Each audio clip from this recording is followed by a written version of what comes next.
എനിക്കൊന്നും നിഷ്പക്ഷതയെക്കാട്ടി നല്ല വാക്ക് ഇൻക്ലൂസീവ്നെസ് ആണ്. അങ്ങനെയാണ് ഇവരെല്ലാവരിലേക്ക് റീച്ച് ഔട്ട് ചെയ്യുന്നത്. എന്നാൽ ലാലേട്ടൻ നേരെ ലെഫ്റ്റ് ഉള്ള centre left secular progressive space എന്നൊക്കെ വിളിക്കുന്ന ഒരു സ്പേസിലാണ്.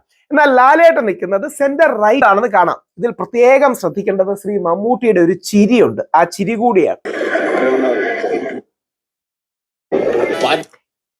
ഇനി അടുത്തതാണ് അതിൽ ഏറ്റവും ക്രിട്ടിക്കൽ സാധനം. അതിലൊരു ചിരിയുണ്ട്. നിങ്ങളിൽ പലരും, എനിക്കൊന്ന് സുനിതാജി പോലും ചിരി എന്നിട്ട്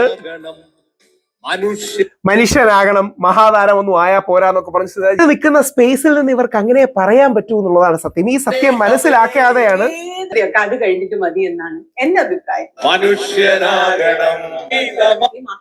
ഭാഗ്യമല്ലേ അവര് വരുമ്പോ അവരോട് വിനയവും സ്നേഹവും ആദരവും കാണിക്കണം. യഥാർത്ഥത്തിൽ സുനിതാജി CPM-നോട് അനുകൂലിക്കുന്ന, എന്നാൽ ലെഫ്റ്റ് ലിബറൽ CPM-ന്റെ തെറ്റുകളെയും പലപ്പോഴും വിമർശിക്കുന്ന ഒരു വ്യക്തിയാണ്. നമ്മളെ ദീപകിന്റെ അല്ല, ഈ നാട്ടിൽ ഏറ്റവും പ്രധാനപ്പെട്ട സാധാരണ ജനങ്ങളാണ്. ആ സാധാരണ